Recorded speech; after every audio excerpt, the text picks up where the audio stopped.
Continuamos en el programa. No te imaginas, te saludamos, Nelson, bienvenido. Nelson Buenas tardes, Vázquez. Rafael. A Nito está con nosotros en este bloque.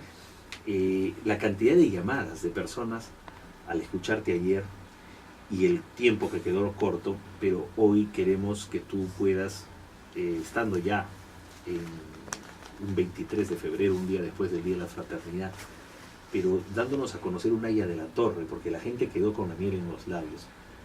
Se dieron algunas llamadas telefónicas y hay personas que se declaran apristas, primigenios, apristas de ese aprismo auroral, del Calvario de Chanchán, de Moche, de Paiján, de la Revolución de Trujillo.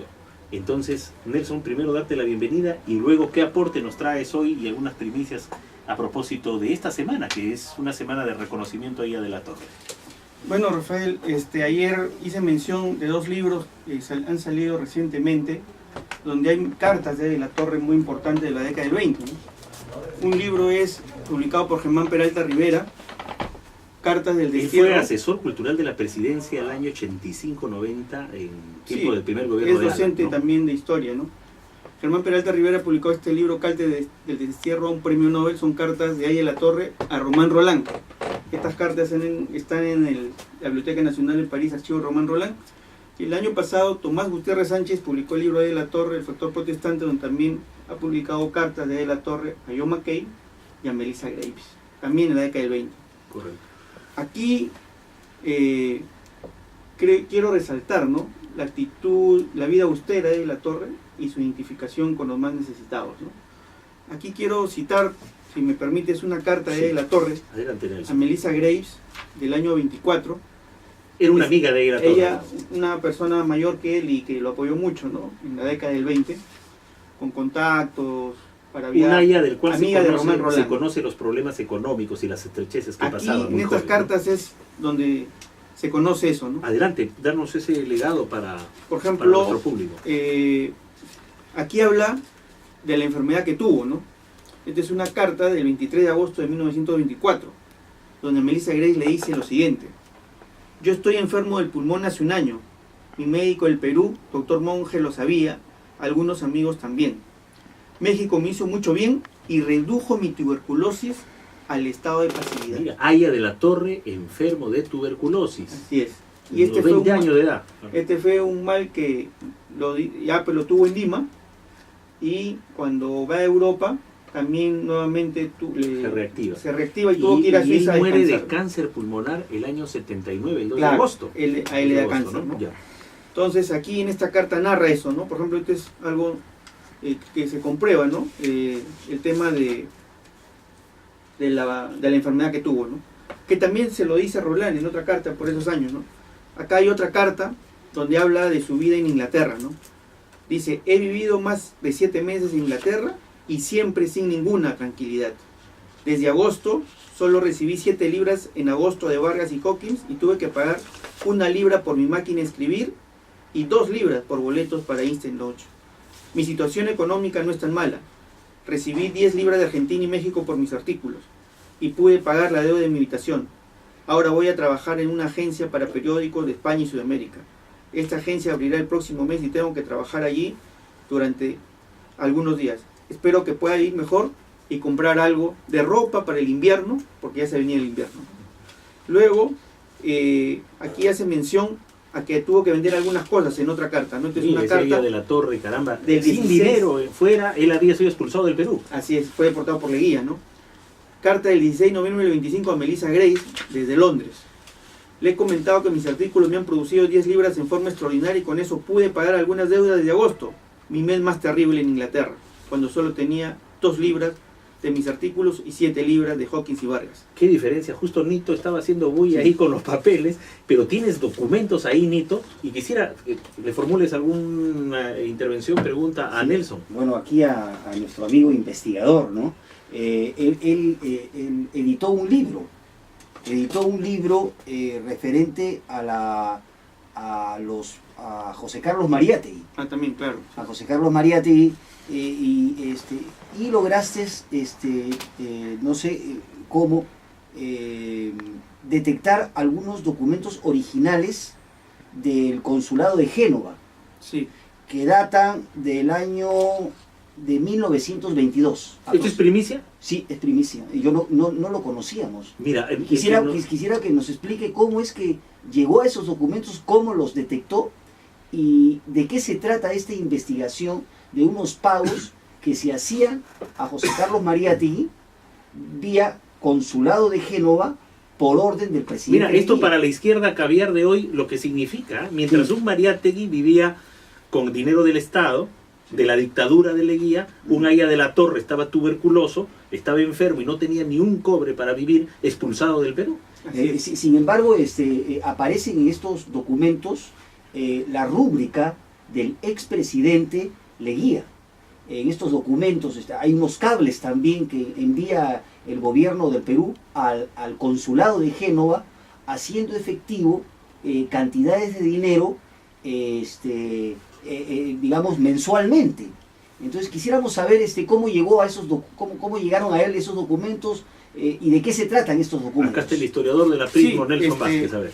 En primer lugar, ahí tengo que estos documentos están en el Archivo de Relaciones Exteriores y gracias al amigo Alejandro Beutis, que facilitó el acceso al archivo, y pudimos encontrar en lo que es los documentos de la Embajada del Perú en Italia de la década del 20, que Mariátegui había sido agente de propaganda del gobierno de Leguía. Mira, cómo- En el libro que tú haces mención, que se llama La sombra de Mariátegui, el primer caviar de la historia, se publicaron algunas resoluciones, ¿no? Pero posteriormente a la edición de ese libro, hemos seguido investigando y hemos encontrado nuevos documentos. Esto, Rafael, es, digamos, una primicia aquí para tu programa, ¿no? Gracias, hermano. ¿No? Que son documentos del año 22, del 25 de mayo del 22. Porque en el libro yo menciono que por esa época parecía que Mariátegui regresaba, pero al final él se queda, ¿no? Entonces, ¿qué dice la resolución del 25 de mayo del 22? Prorróguese por el presente año la comisión de propaganda encomendada en Europa a don José Carlos Mariátegui, quien disfrutará del haber mensual de 30 libras. ¿No? Mira. Este es el documento, la rúbrica del Ahí está la prueba, primer caviar. ¿no? Entonces, Izquierda peruana. y este documento, con esta resolución, digamos, se tiene que enviar en la época, tanto a Gran Bretaña, porque desde Gran Bretaña decían los pagos, ¿no?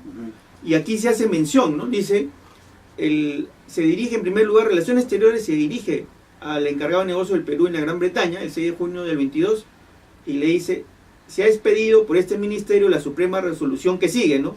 Que es esta prórroga. Entonces le comunican allá a Inglaterra para que realice los pagos, y luego hay la mención de la alegación del... Y luego hay la mención también de que lo reciben en Gran Bretaña, ¿no?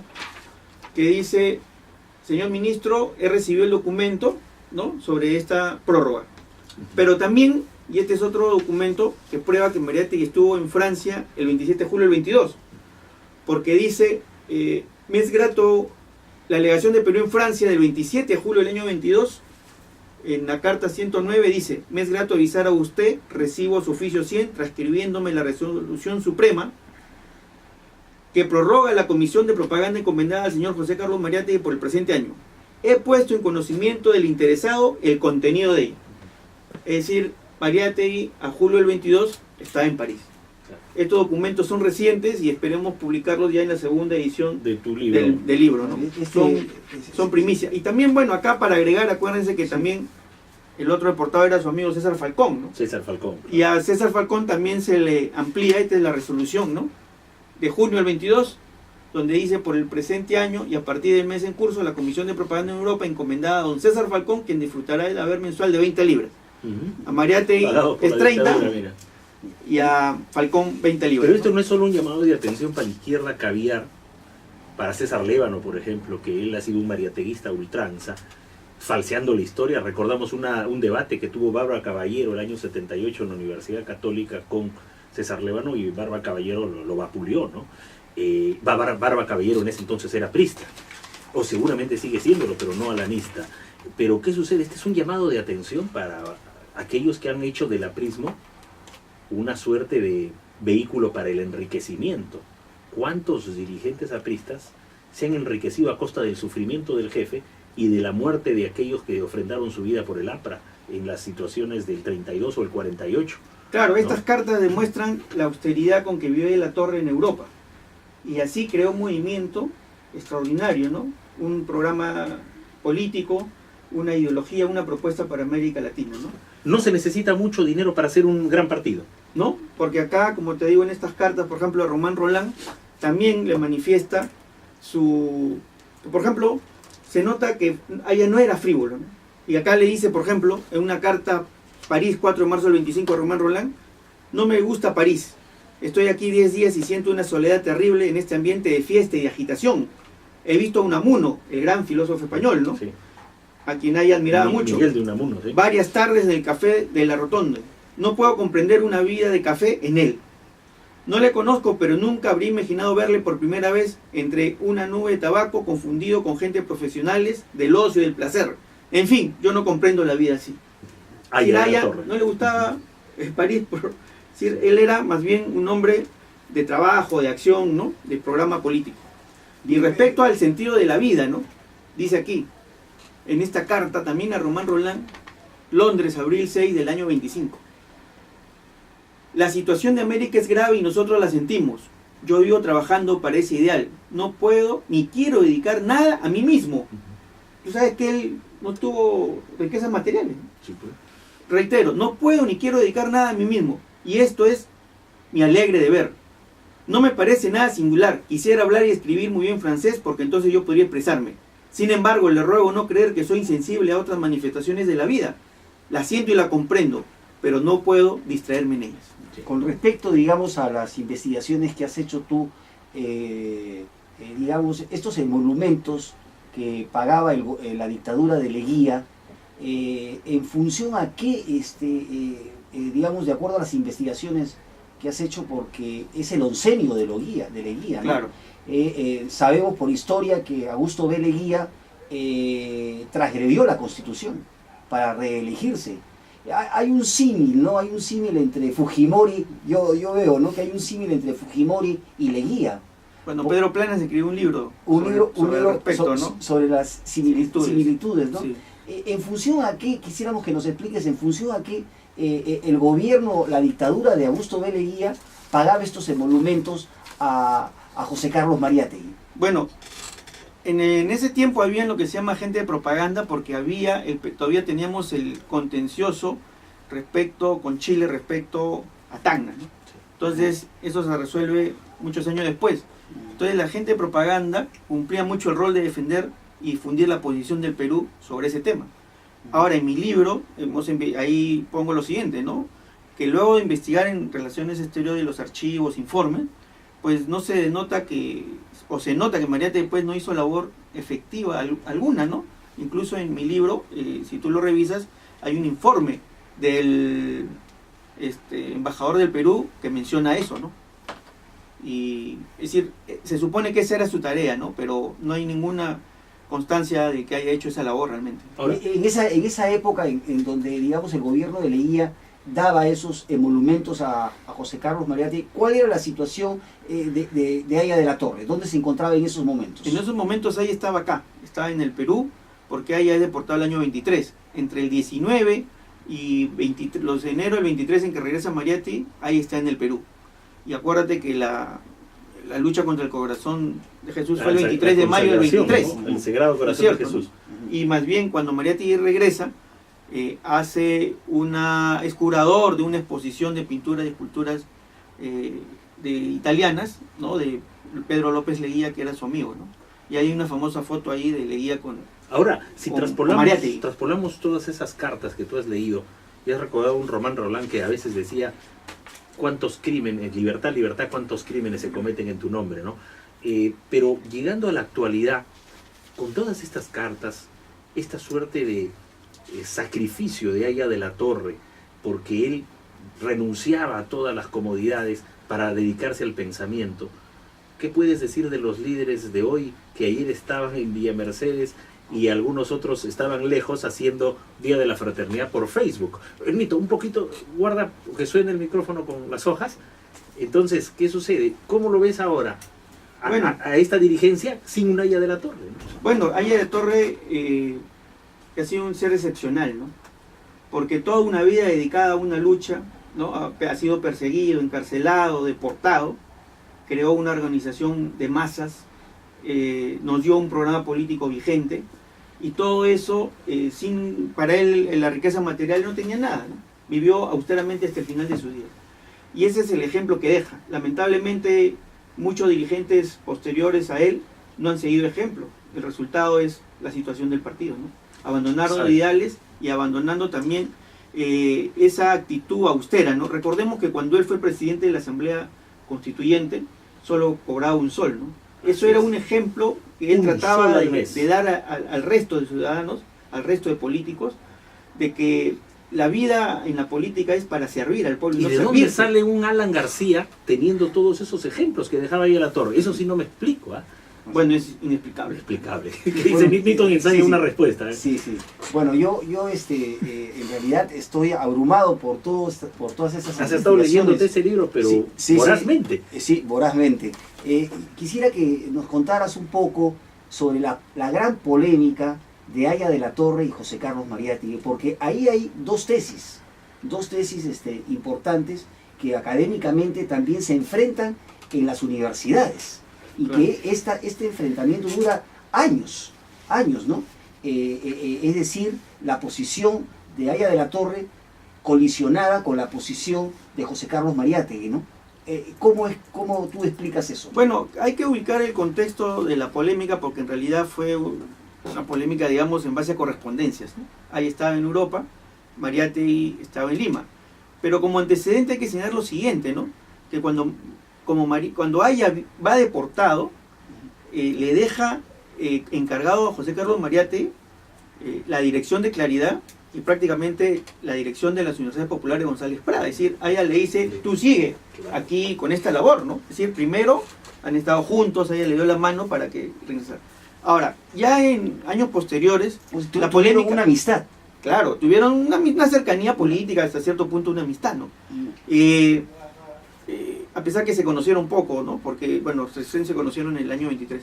El tema es de que posteriormente, bueno, Mariátegui, influido por las tesis comunistas, señala pues que la tesis del partido, simplemente comunista tiene que ser proletariado, ¿no? Toda esa tesis, que el partido solo, y Haya propone pues un partido distinto, ¿no? En primer lugar, que no sea un partido comunista, sino un partido de frente único, un partido donde hayan clase media, clases campesinas, ¿no? La clase obrera, porque decía acá en América Latina no hay industria, entonces no puede haber proletariado a diferencia de Europa, única, ¿no? Sí, sin embargo, en una de tus tienen 30 segundos, señores. Sin embargo, en una de tus investigaciones hay una carta de Haya de la Torre cuando está viviendo en Rusia.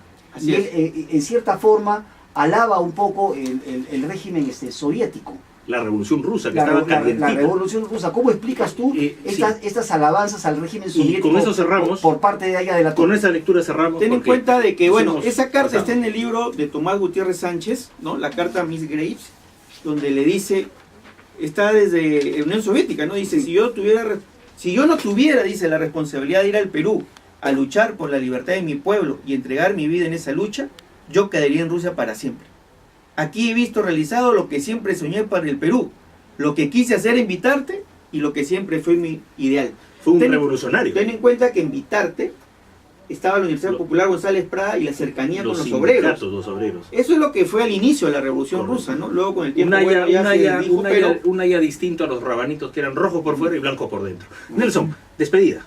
Bueno, agradecerte nuevamente por la invitación y bueno, que esperemos que estos minutos que nos has dado transmitiendo partes de la biografía de la Torre hayan ilustrado pues al público peruano que debe conocer, ¿no? La vida de este gran... Gracias, Nito. Nito dice que quiere inscribirse en un partido, pero ¿dónde? ¿En cuál partido? Si ya no hay Alfonso Ugarte. No, yo soy Acción Populista. Ya ves, está con la lámpara. Gracias a César Nito Mármol, gracias a Nelson Vázquez, historiador, joven historiador del aprismo del Perú, y le auguramos muchos éxitos y más libros. Gracias a todo nuestro equipo, amigos. Mañana, Dios mediante, a las 9 de la mañana.